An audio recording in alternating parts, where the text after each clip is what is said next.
Hello and welcome to Fun with Failure. This is the next edition of Malicious Compliance. So I found 5 such stories that I thought was funny, and I hope you enjoyed too, about people who have taken unreasonable demands and stretched them to their limit. So without further ado, let's get started.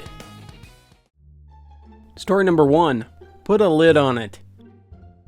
I used to work at a coffee shop, and we had variety such as donuts and sandwiches, and of course coffee. It was a 24/7 place, and it was right off the highway, so it was one of the busiest chains in the state. At least that's what my manager always said. Anyway, I was on third shift. It's like 10 p.m. to 6 a.m., and we would deal mostly with truckers, closers, or third shifters until around 4 a.m. A bunch of regulars were always nice, but occasionally we had to deal with a-holes, but we usually only had to do that like once a shift, because no one working thirds would really want to put up with that BS. One such night was probably around 1 a.m. I was help covering one of my coworkers who was taking a smoke break. I had a guy come up to me to get a refill on one huge thermos. It held more than what our refill prices went to. No big deal. I would just charge him for the largest we had. Everything's good, and I fill it up. Until I realized I forgot the lid. I go back and I ask him for the lid so that I can put it on and give him the coffee, and he could be on his way. He starts going on about how no one has ever asked him for a lid before,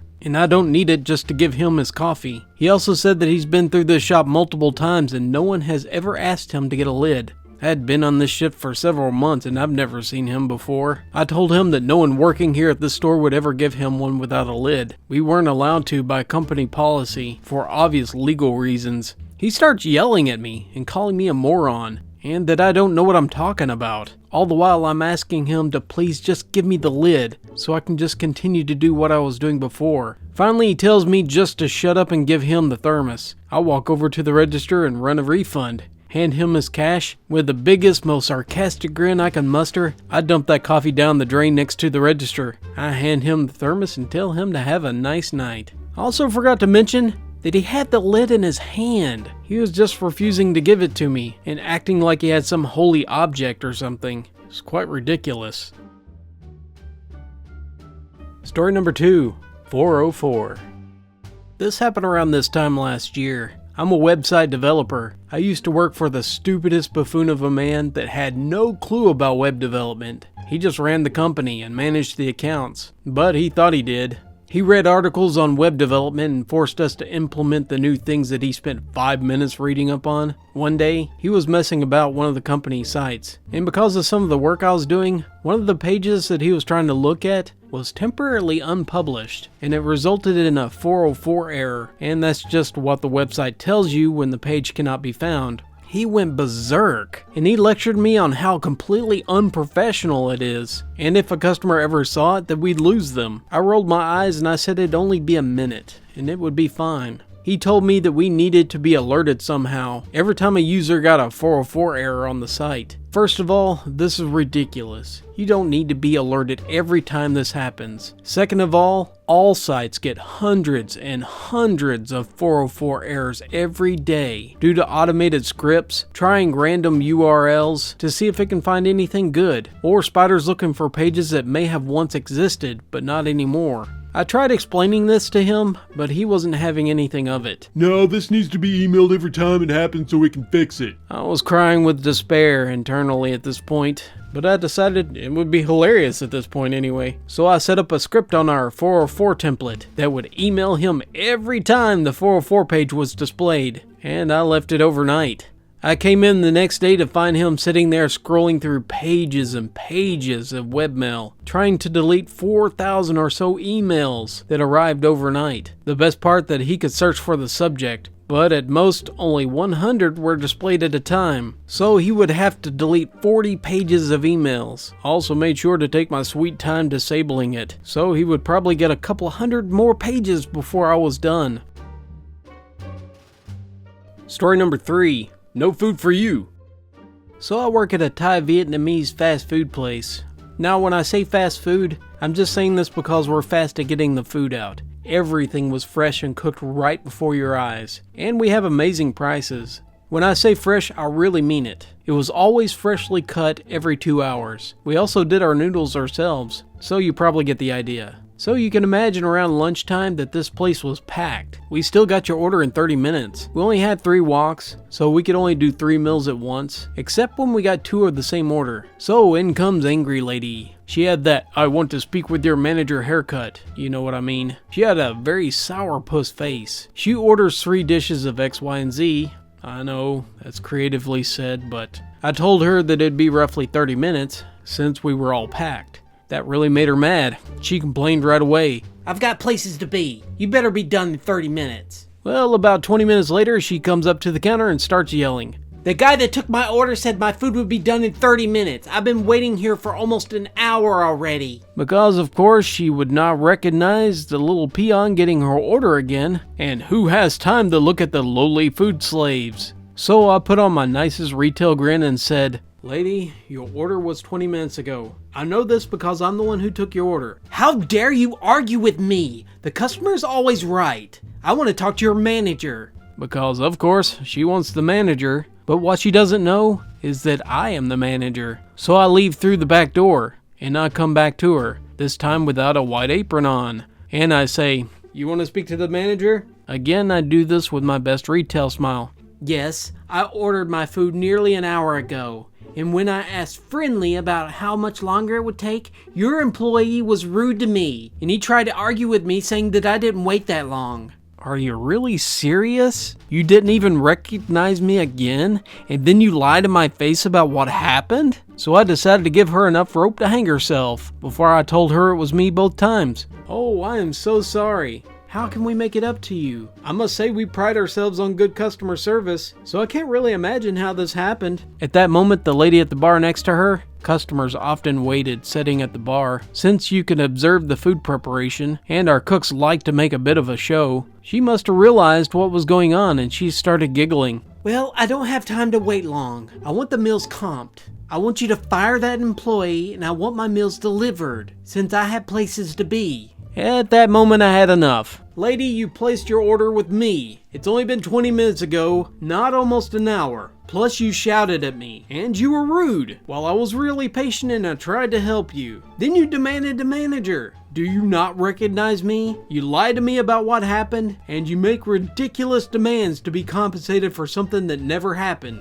Now, I know the owner very well, and it's not a chain restaurant, but it's a family-owned business, with their own food and everything. I knew that they would back me up on this, so I knew I could do this. Of course, this made Angry Lady extra angry. "I want my money back, and I will never eat here again." Then suddenly the giggling lady chimes in. Let us call her Giggling Lady, or GL for short. GL. "Hey lady, you ordered your food right before me. So I know the fact that you've been waiting only 25 minutes, if that. This place is packed, and they told you that it would be 30 minutes, so stop complaining. We are all hungry here and we want our food. We all got places to be too, and none of us are rude, and none of us lie and make a scene over nothing. We are all waiting patiently, so what makes you think they want you to come back and be an insufferable witch again?" Oh God, how often I wanted to say this to this kind of customer. While she reamed this lady a new one, the most perfect timing happened. The food for the Angry Lady arrived. So I gave the Angry Lady her money back, and I turned to GL and I said, "So you ordered X, right? Well, since Angry Lady doesn't want her food after all, I'll give you Y and X on the house." Well, Angry Lady made a really good fish impression. Then it turned into the biggest cat butt face you can imagine. I worried it might start to suck us all up into it, about how bad it looked, and she simply stormed out. After she was out, I grinned at Giggling Lady and I said, "You have no idea how often I wanted to say that to a customer like this. I'm gonna compensate you your meal, and on top of that, the food is free. You really deserve it." From then on, we had a new regular, and Angry Lady, she actually kept her promise, and she never returned. It was worth it. 10 out of 10, I'd do it again. Story number 4. Are you gonna eat that? So, a bit of backstory. My friend is pretty much into healthy eating and diets. So, last week again, he decided that he's too fat, and he's looking for a new diet. so I like to wind him up about his diet fads and so on. But anyways, on Wednesday he comes into lunch with a rather delicious looking pasta bake and a salad, and he proudly announced that he's doing a no sugar diet, so goodbye to shop bought foods and the like. Normally when he's on a diet he goes on and on about it, to the point of irritation, and he continually keeps asking me to keep him straight, to the point that it gets really annoying. So as I expect, he says, Can you help by confiscating any food that I have that has sugar in it? And yes, you can eat it. I'm paraphrasing here, but he did say any sugar. Anyways, I am fully aware that he meant added sugar, and all I have is a ham and cheese sandwich. And I'm getting pretty fed up with all of his diets, and him constantly pestering me about them. So I decide to run with an idea that's forming in my head. So he leaves to go get some water from the fountain, and I promptly confiscate his pasta bake. Now, quick biology recap. Pasta is made from flour, and other things, but flour is mainly polysaccharides, i.e. a long chain of sugars. So my friend comes back and he is understandably upset that I am eating his lunch, even when I explain to him that I'm saving him from the evil polysaccharides, like he asked. Needless to say, I don't think he's gonna ask me to help him keep on his diet again. The pasta was great though. Story number 5. The cake is a lie.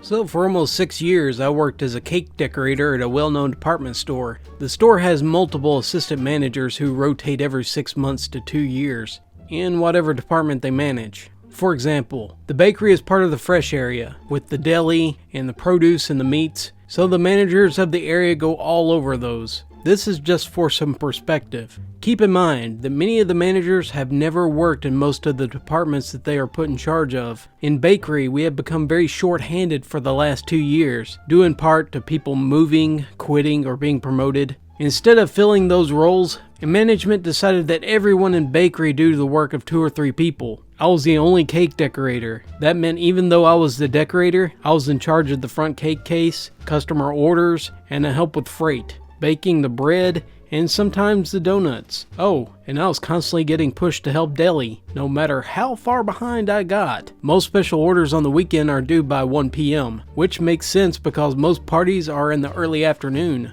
On the weekend, we can get upwards to 20 or so orders, ranging from sheet cakes to 3-tier wedding cakes. Depending on each cake, it could take 15 to an hour to decorate. It just varies depending on the size of the decorations. Being the only person and having to help the coworkers, it was hard to complete orders on time. For some reason, the cake decorator is scheduled to come in last, like a 10 to 7 shift. Again, orders are usually due early. During the week, this is no issue. But on the weekends, it is a whole nother story. I would do my best to complete orders Friday evening for the Saturday orders, but because we weren't allowed to turn away any orders, this rule has changed a lot, some managers would tell us that we'd have to cut off a certain amount of orders at a pickup time, and others would say, if a cake needs to be done in 5 minutes, just do it. I would sometimes be near the end of my shift, which had to be spent cleaning up my area, or sometimes the other areas of the bakery. Because of all the high demands, most of the managers would just okay me coming in at 7 a.m. That way I can complete the orders. No problem. Well, we got a new manager after a rotation. This manager had no clue what the fresh area consisted of work-wise, but he thought he did. I had one such weekend come up, where I had too many orders and not enough time. I went to the assistant manager and asked them about coming in early. No, you need to be here till 7 p.m. because the deli doesn't want to deal with the bakery customers. This really made me mad because we constantly help the deli.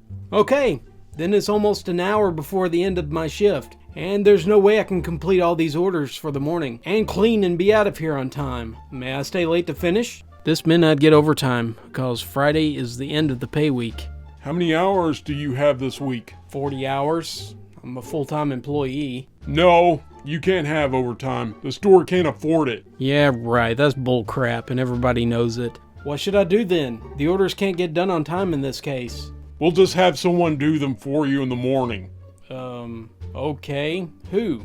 Don't worry about it. Whatever. So I cleaned up and went home. I messaged my department manager and told him the situation, and he wasn't pleased to say the least. Next morning, I go in and the orders had not been touched. Needless to say, most of the cakes were late, and we ended up having to give a lot of cakes to the customers for free or at a discount. Apparently after this, the system manager got chewed out. Thank you for joining me for Malicious Compliance. I hope you enjoyed these stories. If you did, please give it a thumbs up. If you want more content like this, please subscribe for the future. I've got all my stories together for the next neckbeard experience, and also I've got more stories for the next Fun with Facepalm, including a subscriber submission. So I hope you enjoy those. I'll get those later on this week. So thank you very much, and until next time, have a good one and take very good care of yourselves.